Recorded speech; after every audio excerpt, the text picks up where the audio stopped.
चलिए डेंसिटी पे बात करते हैं हम लोग। ठीक, देखिए डेंसिटी अभी अभी देखा, अगर हम डेंसिटी की बात करें तो डेंसिटी हमको एक इंफॉर्मेशन देती है। What is the density? Density is mass. Density कुछ और नहीं है, डेंसिटी क्या है? मास है। लेकिन जब हम यूनिट वॉल्यूम में किसी चीज को रखते हैं, कंपेयर करते हैं 2 से 3 4 चीजों का, तो पाते हैं कि सबका अलग अलग वॉल्यूम पे, सबका सेम वॉल्यूम पे अलग अलग मास आता है।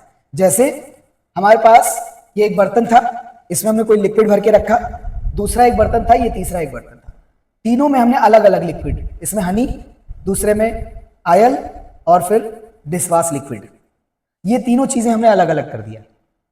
सबका जो बर्तन का साइज था, जिस बर्तन में ये रखा हुआ था, उसको हम लोगों ने क्या किया? सेम साइज रखा। मतलब जो वॉल्यूम इसका था, अगर हम इसके वॉल्यूम को V कंसीडर कर लें, वॉल्यूम, इसका वॉल्यूम क्या था? V था। इसका वॉल्यूम क्या था? V था। इसका भी वॉल्यूम क्या था? V था। इसका भी वॉल्यूम V था। इन तीनों के वॉल्यूम क्या थे? V थे। इसका मास, इसका जो मास है वो m1, क्योंकि मास डिफरेंट रहेगा। इसका जो मास है वो m2, और इसका जो मास है वो क्या है? m3। m2, m1, m2, m3। हमने देखा अगर हम m1 को इसके वॉल्यूम से डिवाइड कर देते हैं, मास अपॉन वॉल्यूम, तो एक नंबर आता है, और उस नंबर को हम लिख लेते हैं d। एक वैल्यू आती है, उसको d1 नाम दे दीजिए, क्योंकि ये पहला ऑब्जेक्ट था इसलिए उसको हमने क्या कर दिया? d1 कर दिया। ये आपका था m2, और इसको हमने v से डिवाइड किया, इसने हमको d2 दे दिया, d2। और जब इसको हम लोगों ने डिवाइड किया m3 को v से, तो ये वैल्यू आ गई d3। और हमने देखा अगर मास डिफरेंट थे और वॉल्यूम सेम था, तो ये जो वैल्यू आ रही थी ये डिफरेंट आ रही थी। जिसका मास ज्यादा था उसका डेंसिटी क्या था? ज्यादा था, और जिसका मास कम था उसका डेंसिटी भी क्या आया? कम आया। कब ये सब हुआ? जब हम वॉल्यूम को सेम रखेंगे तब, अदरवाइज नहीं।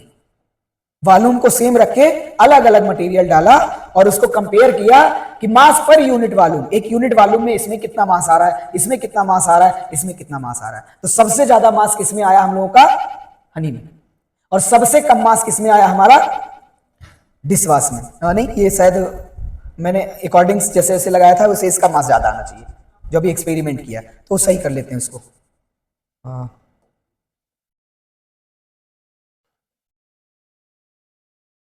अरेंज कर लीजिए। हाँ बता, सर कहाँ है बोला? हाँ क्या?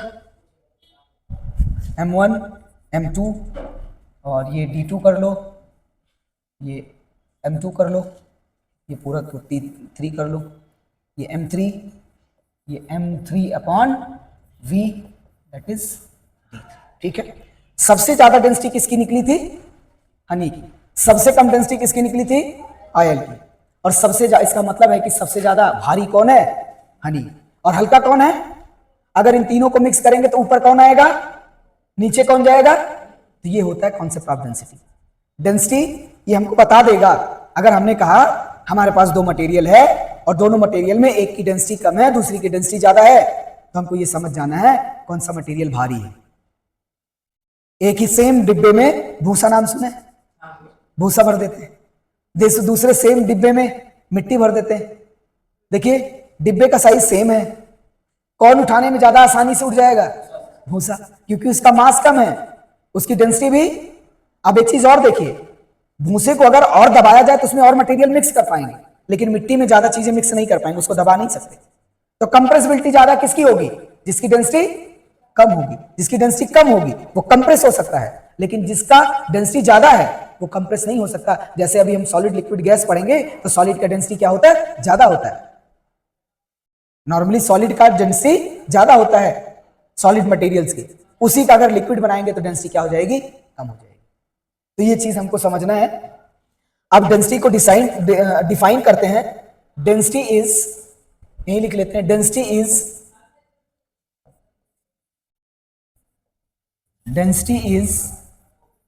मास per unit volume, per unit volume means density is equal to mass upon volume, mass upon volume.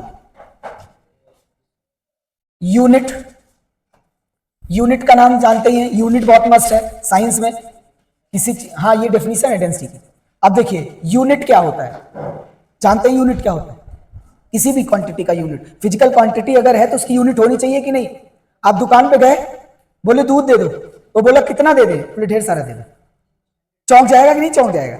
आप उससे एक नंबर बोलोगे, 1 लीटर दे दो, 1 दे दो, क्या 1 दे दो, लीटर नहीं जब तक बोलोगे तब तक नहीं बताएगा। लीटर मीन्स उसका यूनिट है, 1 लीटर में कितना मटेरियल आता है ये डिफाइन है।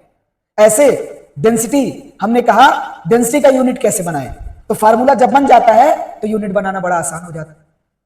मास का यूनिट क्या होता है, एसआई यूनिट की बात करेंगे। मास किस में नपता है? केजी में, तो इसका यूनिट क्या हो गया? केजी हो गया। और वॉल्यूम का यूनिट क्या हो गया?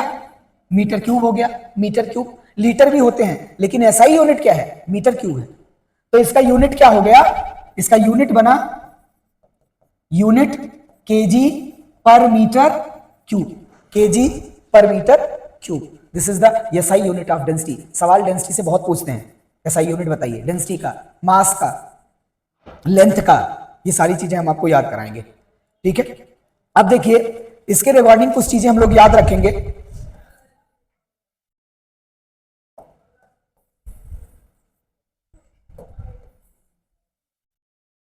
अरे